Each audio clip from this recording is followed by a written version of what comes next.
It's Platt, and today we head over the pond. That's next to Platt's Beer of the Week.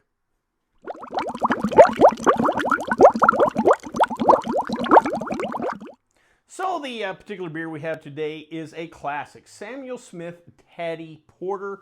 Little background to Samuel Smith. They are an independent brewer located in Tadcaster, North Yorkshire, England. They are Yorkshire's oldest brewery. Yorkshire, in the area there, they have been brewing beer since the 14th century. So 700 years of experience. The folks there know good beer, if you know what I'm saying. One of the things they're also known for in Yorkshire is the quality of their water.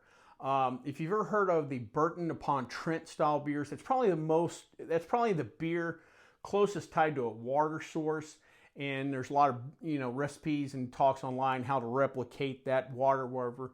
And Yorkshire is just kind of second behind them. It's similar to here in the States, Kentucky and Tennessee love to talk about their limestone water.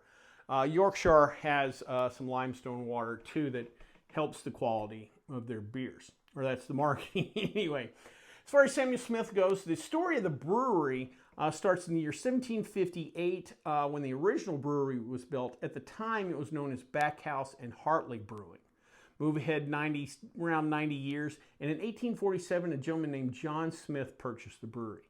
Now, John was a little fortunate because he was able to get some help from his dad. His father was a commercial butcher and cattle retailer and had the resources to help his son live the dream, own a brewery. After a few years, though, John decided to build another brewery and move most of the equipment from the old brewery into his new brewery. Years later, shortly after his passing, in 1886, his nephew inherited that brewery, Samuel Smith. And he took over the old brewery and had enough equipment, and then he was able to get some other equipment in to start his own brewery and eventually grow enough to where he just kind of took over the whole thing. And that's how we got Samuel Smith today. Now, Samuel Smith, besides brewing beer, also owns over 200 plus pubs throughout the UK. I've talked about this before with several of the British beers. They're allowed to own their own, basically the bars that serve their beer in England, where we keep those separate. We have what's called the three-tiered system. It would be similar here if Miller bought, let's say, Hooters or Buffalo Wild Wings or an Applebee's or whatever, and just sold their beers, not exclusively, but sold those beers out of the bars. So, kind of a neat concept they have over there. One of the things also they do over there, and one of these days when I get over to England, I'm definitely going to have to check out one of their pubs, because in 2019 they took kind of a controversial step. In some of their pubs, they've started banning people's use of cell phones, laptops, iPads, what have you. They're like, be a regular person, go to the bar, drink, and talk to humans. Pretty crazy concept, I know. And don't get me wrong, I use my phone more than I should, but I do love that idea. And so when I get over there, I will be having a pint or two at their establishment. Real quick, let's talk about some of the other beers. A decent size line of beers, but they don't necessarily push the envelope. They're not doing, what we think of craft beer here in the U.S. They're also not trying other styles like Belgian or German styles. Kind of pretty much sticking to, classic British pub-style beers, what they call fruit beers and ciders. First up is their organic lager, 5% ABV. Samuel Smith was, I think, the first organic brewer that I had heard of. I remember seeing, I don't think it was the organic lager. I think they have an organic porter or something like that, and that was the first one I saw. And doing a little research, this is not trying to catch on a trend. This has been kind of a core principle of theirs for a long time, so that's kind of cool. Next is Yorkshire Stingo, 8% ABV. This beer is aged in proprietary oak cask. Apparently some of the casks they have are almost 100 years old, and they actually have a cooperage, which is really cool. And so if a stave goes bad in a barrel or whatever, they repair it and put that barrel back in. And part of the, part of their marketing is, we've had these barrels and we've used them so many times, and we, kind of create kind of a consistency of flavor with that. And the beer, the Yorkshire Stingo, is aged 1 year in those barrels. So kind of cool. I love the idea that a brewery still has a cooperage. Lastly is organic Perry, 5% ABV. For those of you that don't know, Perry is pear cider. Here in the U.S., it really has never gained any traction, but it's a bigger thing over in the U.K. And definitely a little twist on the classic apple cider for sure. Well, before we try this particular beer, though, let's check out the stats.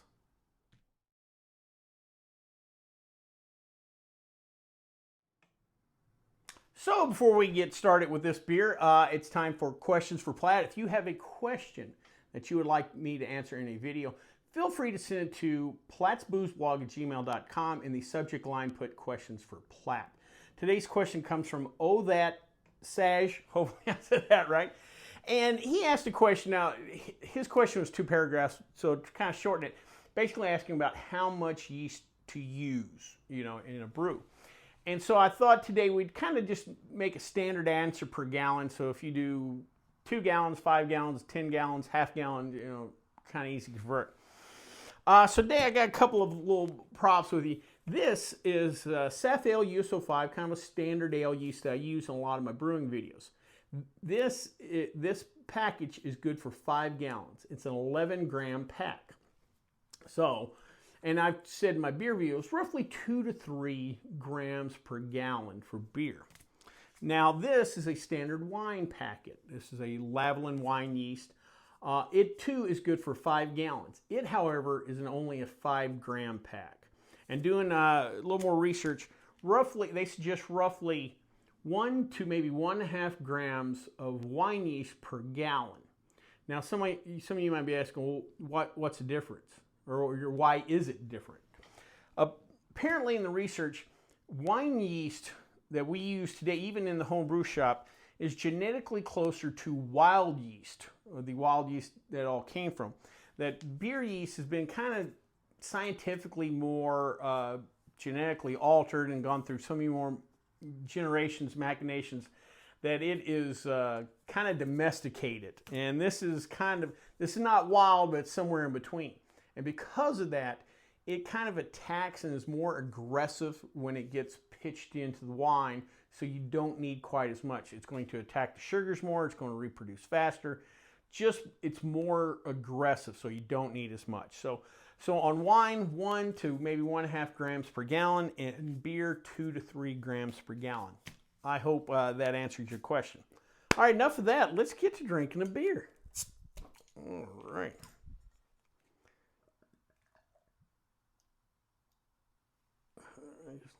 All right, well, I poured a little aggressive, nice, thick, khaki head. Oh, that is nice and dark brown.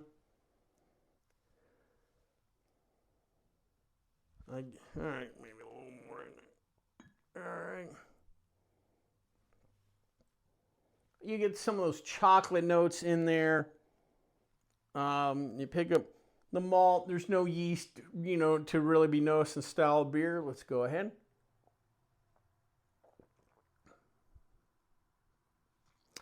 Oh, that's nice. Just more roasty. The chocolate's subtle. You don't get quite to the astringent notes that you do like in a stout. And remember, the name stout was extra stout porter, so it was kind of a ramp up of this. This, porter's gonna be a little tamer on some of those like coffee, espresso, like I said, astringent notes.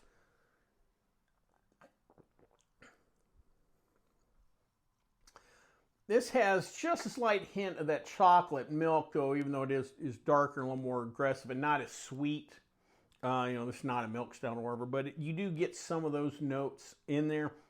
Very drinkable beer, 5% ABV. This is still a, pub style beer.